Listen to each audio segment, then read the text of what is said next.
What's up, guys? It's Boaty, and today I have something a little bit different for you. Yesterday I was out on the town, and I went to Walmart, and as I was pulling in, I noticed some Trump supporters that were out there. Well, I guess you couldn't say they were protesting because there was nothing to protest, unless they're just not a fan of Walmart. But they were out there demonstrating. They had flags, they had signs, they had shirts. It was a big old fucking scene, right? And so I thought to myself, this is the perfect opportunity to get an interview, because I've been wanting to interview Trump supporters forever. Because, believe it or not, most of my friends aren't Trump supporters. They're either liberals or left-wing or apolitical. I maybe know like 2 people who I know are voting for Trump, and they're not even that passionate about it. So I've never really had the opportunity to interview a real, true blue, sycophantic Trump supporter until yesterday. So I'm gonna go ahead and play that. After I go ahead and address some things. First of all, didn't get a lot of footage. I was using my phone. My phone didn't have a lot of storage on it. It was kind of a last minute thing. I didn't really prepare because I didn't fucking know they were gonna be out there. And then the other criticism that somebody may have is that I didn't really go hard enough on these people. I didn't like antagonize them or really like pressure them or respond to any of their false claims, which there were several of. And there's a couple reasons I did that. The first one is I'm not super great at confrontation. I guess I'm kind of a beta in that way. I mean, I'm getting better, but it's one of those things that it takes time, and I just wasn't super comfortable being confrontational yesterday.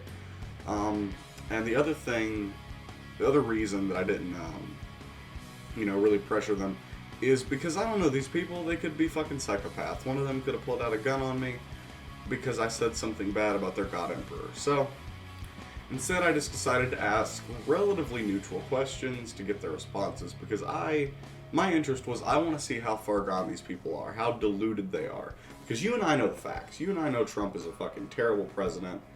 He has hurt this country more than almost any other president since the turn of the fucking century. At least culturally speaking. And he's handled coronavirus like shit. We all know this stuff, but they don't. For whatever reason, they have deluded themselves into believing that Trump is this fucking, perfect, godlike figure. And so yeah, you're gonna see that with their responses to my questions and stuff like that. So yeah, enjoy. All right, so can I get your name, sir? Roger. Roger, nice to meet you. I'm Jared. Hey, Jared.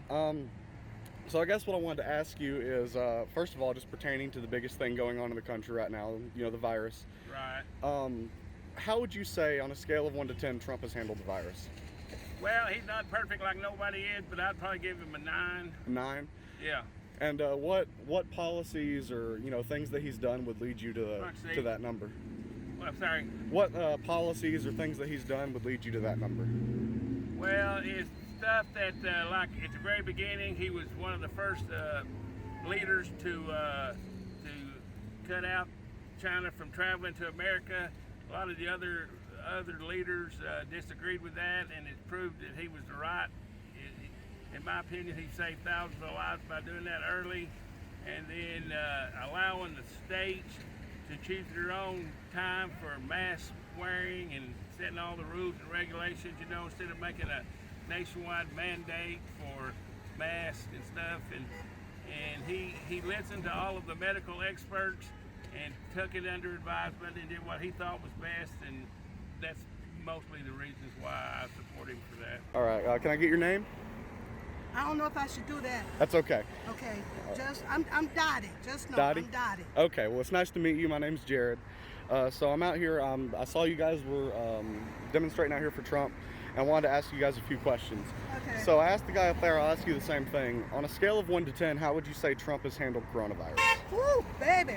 I would say 12.22222. 15? He did an excellent job. You can't blame that on Trump now. And then another thing that they don't take into account, in May, when Trump told them to open up, that corona thing was under control.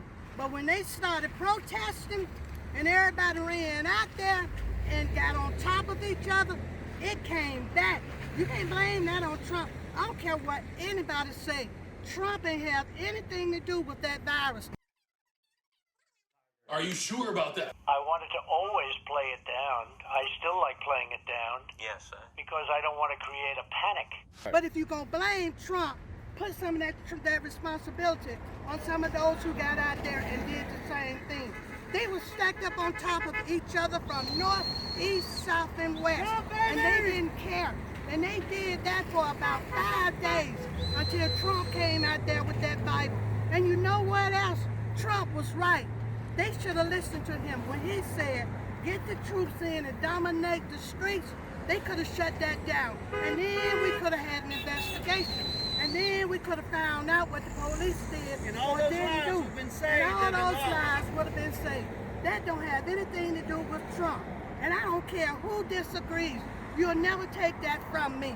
I believe that wholeheartedly. So right now, at least the last statistics I saw were around 200,000 people I think have died.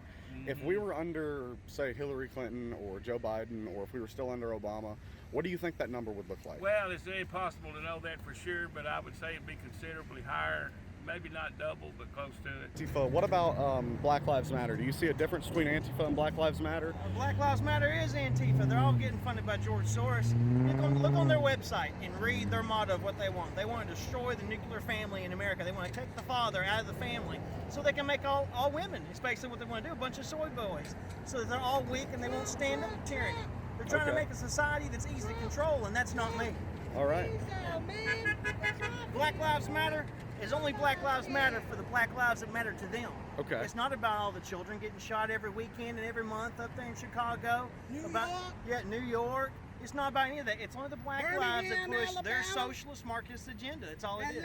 Do you think that any of the things that Black Lives Matter is saying about police need to be held more accountable, do you think there's validity to it at all? Well, no, police do need. It's like any profession. I don't care what job you got. There's bad people and there's bad employees in every job. The police are no different. There's bad police, and then those bad police need to be reprimanded or taken off the force. Trump 2020, baby!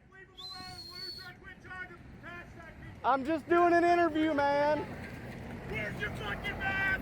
Oh my God! It's in my pocket. Where's that mask? Have a good one, man.